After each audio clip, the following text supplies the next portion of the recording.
Terceira parte de Retas Brasil, Rabino Shmuel, segunda metade do capítulo 30 do Tânia. Estamos falando que a pessoa deve, quando enxerga outra pessoa que está decaída espiritualmente, deve usar essa visão para a sua própria humildade. Considerar que se aquela situação dele está exigindo tanto esforço dele para sair do buraco onde ele está, para melhorar a sua situação espiritual, e existe uma certa igualdade. Da mesma maneira que Deus cobra do outro um esforço intenso, dele também se cobra um esforço intenso. Que eu não tenho tentações que nem ele, mas nas coisas que eu sim faço, rezo, estudo, concentração, dedicação, exigiria-se o mesmo esforço que do outro se exige para superar tentações extremas. E aí segue a porção de hoje, que deveria a pessoa batalhar com o seu corpo, com o seu animal na hora da reza, quebrá-los e moê-los e esfarelá-los como pó antes da reza, para que não impeçam a rezar, a se relacionar com Deus com total dedicação e concentração.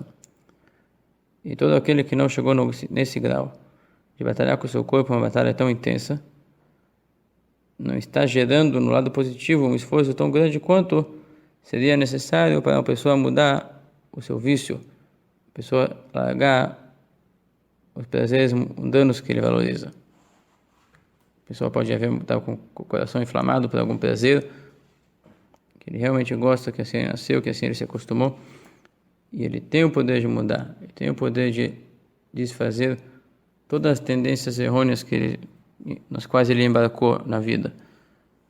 A pergunta é como uma pessoa que já está no caminho do bem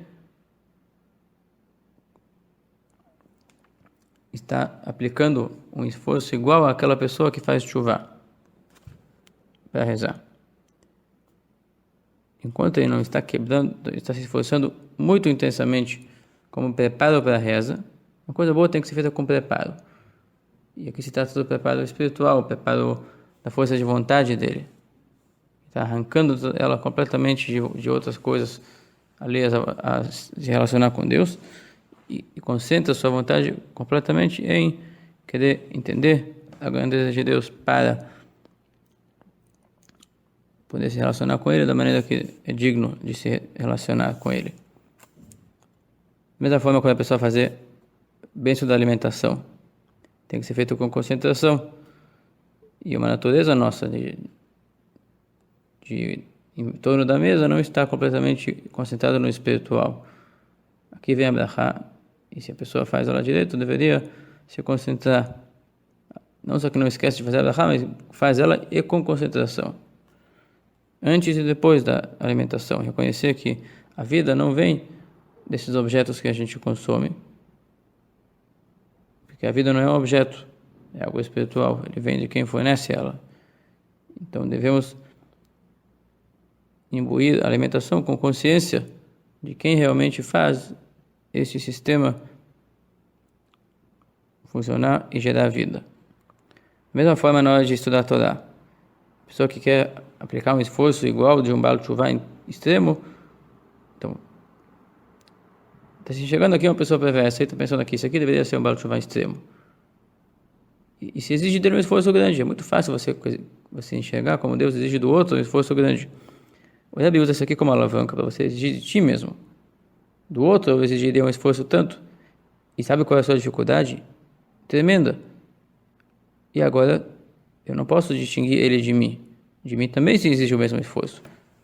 Com preparo para a reza, com concentração antes e depois da alimentação, na hora da bênção sobre a alimentação, na hora de estudar a Torá, estudar muito mais do que sua vontade e seu desejo natural, sua vontade e seu desejo e seu hábito.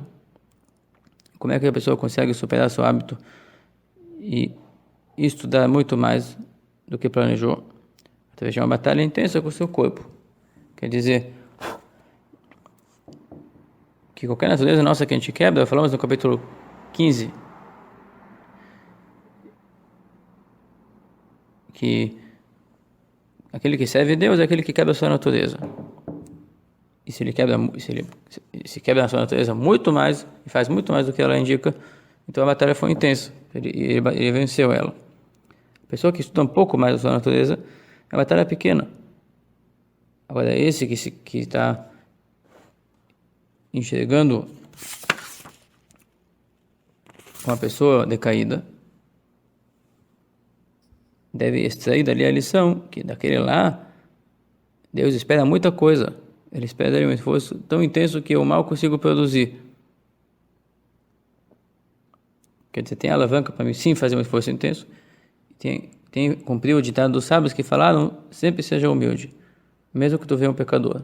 Porque dele Deus espera uma coisa intensa. Será que eu consigo fazer uma coisa igual? Devo tentar. Mas a humildade deve manter. Porque fica claro que se Deus gerou para ele uma situação assim, ele tem forças. Elas estão ali. Elas podem estar em estado de espera. Pode ser que está se julgando no céu, se vai mandar um reforço para ele, uma ajuda, alguém que fale uma boa palavra, ou vão deixar ele se virar sozinho com sua tentação. Mas eu que enxergo, que conheço a situação, eu sei que Deus está por trás de tudo isso.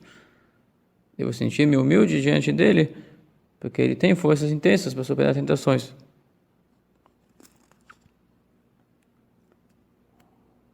Então, quem estuda um pouco mais a sua natureza, se estende um pouco mais no estudo, não é comparado com a batalha que a pessoa muda seu hábito e seu vício e quebra seu instinto, seu desejo, seu prazer, suas paixões inflamadas. E aquele lá é o tudo ou nada. Se ele não quebrar o seu coração, se não quebrar seu hábito pecaminoso, é considerado perverso. Mas, no fim das contas, Deus espera dele um esforço intenso, e Deus dá para ele força para fazer esse esforço intenso. E tomara que eu tivesse nas minhas ações em relação a Deus o mesmo esforço quanto ele. Que, afinal de contas, tanto faz se o serviço a Deus é feito com reza ou com abstinência de um pecado, tudo é serviço a Deus. A ordem do Rei, santo bendito seja, único. Uma vez uma pessoa passou na frente do Rebbe e contou para ele uma situação que ele estava com uma paixão proibida. E o Rebbe disse para ele: eu tenho muita inveja de ti, porque essa tentação que você tem, força de superar, eu nunca tive. Então, você está tendo uma coisa que eu não tive, que eu não tenho, diz o Rebbe para ele. Isso aqui é o nosso Rebbe. Conseguiu sentir-se humilde diante da pessoa. Justamente, a pessoa chega e fala das suas falhas, nós devemos ficar humildes diante disso. E assim, demais mitzvot deve ser feito com total esforço. Particularmente quando tem questão financeira, que a pessoa gosta das suas finanças, e de certa maneira tem uma idolatria financeira do dinheiro, que a pessoa acha que dela que vem o sustento. Então aqui vem o serviço a Deus com o tzedakah e semelhante. Semelhante quer dizer qualquer coisa que você enxerga que os valores estão deturpados. Que deve ser feito um intenso esforço para retificar o valor que está deturpado. Até que a humildade da pessoa, chegando a pessoa decaída e comparando ela com as ações benignas do espectador, exigindo que as ações benignas do espectador também estejam tão imbuídas de esforço quanto deveria estar aquele lá na sua cura, na saída dos seus vícios. Agora segue mais uma etapa. A pessoa, na verdade, tem que ser humilde diante de um perverso, também em relação a proibições. Toda pessoa sábia consegue encontrar em si, de forma delicada, que não está completamente desligado, afastado dos aspectos malévolos da vida, de forma total e absoluta. E precisaria de uma batalha intensa para poder retificar para poder se arrancar, se desligar completamente de algum fator maligno. Vou dar uns exemplos aqui. Tem um ditado entre Hassidim, tem um ditado que fala o seguinte: defeitos próprios, procure defeitos sutis.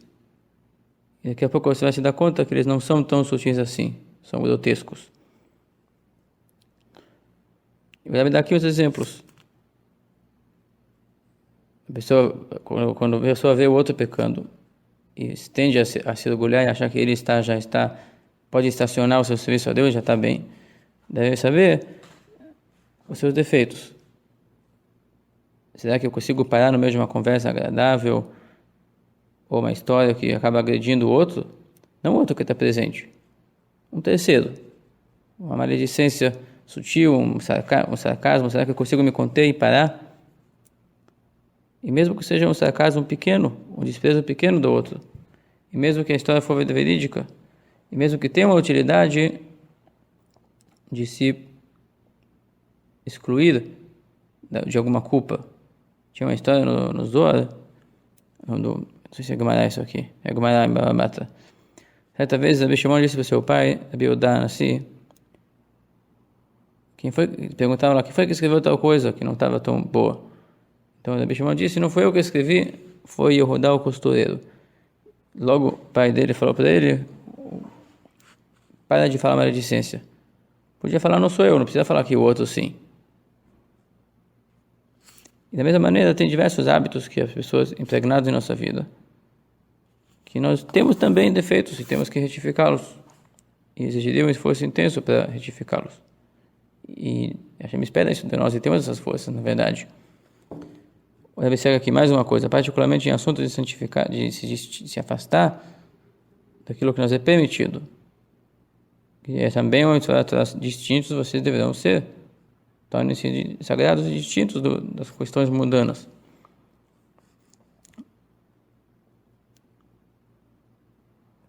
Também tem situações que a pessoa ele faz com menos afinco uma mitzvah dos sábios.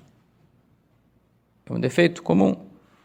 Se não é da Torá, é só um decreto rabínico, então é feito com menos rigor. E deve ser feito com o mesmo rigor, porque é Deus quem mandou ouvir os sábios. Então, existe essa lista de pecados que a pessoa pisoteia, a pessoa não sente que aquilo é um obstáculo na vida da alma dele passar adiante. E ele até se ilude como se fosse permitido, nem sente que está sendo feito um pecado. Da força do hábito, pode estar pecando e repetindo, e acaba impregnando nele esse hábito, seja maledicência, seja falta de concentração em alguma reza, seja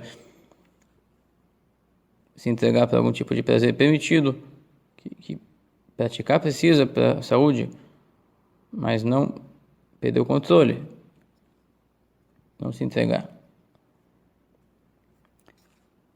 Agora, se a pessoa fosse perfeita, como a pessoa exige do outro ser perfeito, se a pessoa fosse tão perfeita quanto exige do outro, logo, aquele que sabe estudar a Torá, é conhecedor dos assuntos, e lembra o que estudou, e ele quer estar perto de Deus, o pecado dele, a transgressão dele, o desprezo, o desaforo dele com Deus é intolerável, e sua culpa é dobrada e quadruplicada quando ele deixa de batalhar com seu instinto,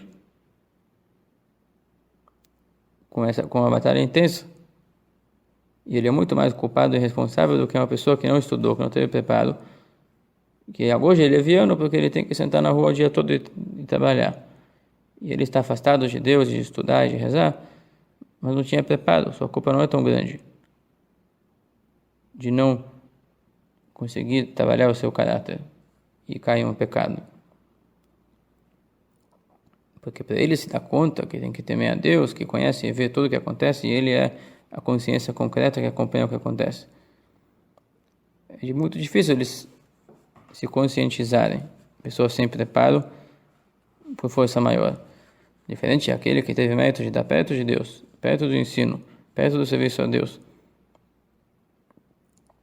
Que esse tem muito mais preparo e por isso se espera dele muito mais esforço no serviço a Deus. Inclusive por isso falamos, sabe, que os ignorantes, o que o ignorante faz de propósito é cobrado dele como se fosse feito sem querer. Porque o propósito dele não é bem propósito, ele não está consciente da gravidade do ato. E tudo isso aqui foi um capítulo inteiro para explicar para poder a pessoa cumprir a ordem dos sábios, de ser humilde diante de qualquer pessoa. Que explicamos no capítulo 29 já, que toda a questão da impureza tomar conta é através de inflar valores deturpados. E o orgulho sobre tudo. Colocar a pessoa no centro e achar que ela é melhor. Então, para derrubar esse orgulho, número 1, no 29 falamos, tem que descrever claramente, em momentos oportunos, para o nosso lado animalesco, como ele é prejudicial. E depois, no capítulo de hoje, a pessoa deve, então, procurar reduzir o ego inflado, não só da alma animal, mas o ego inflado que ele tem em relação ao serviço a Deus. Saber que sempre não chegou nem à metade do seu dever. Através da meditação que vimos nesse capítulo todo. Que é dele, com o seu conhecimento, com o seu preparo, que se espera, que faça as coisas com muito mais esforço. E que quebre sua natureza dia após dia. Cada vez faça uma concessão maior para Deus. Como já disse antes, o serviço a Deus tem que ser feito de forma ordenada. Então não dá para se tornar radical. Pelo contrário, tem que fazer um plano gradativo. Se a pessoa realmente quer se entregar, então ele deve ter um plano que no fim das contas ele esteja completamente entregue a Deus. Mas ao mesmo tempo considerar as limitações dele, para que aquilo possa perdurar. Então deve ser feito um plano viável. E parcelado, sobretudo parcelado. Se entrega parceladamente para Deus, cada vez faça mais alguma concessão e dedique alguns momentos para que neles o esforço seja intenso. Esforço em concentração, em conscientização, e seja qual for o serviço a Deus. Até aqui o capítulo 30 do Tânia.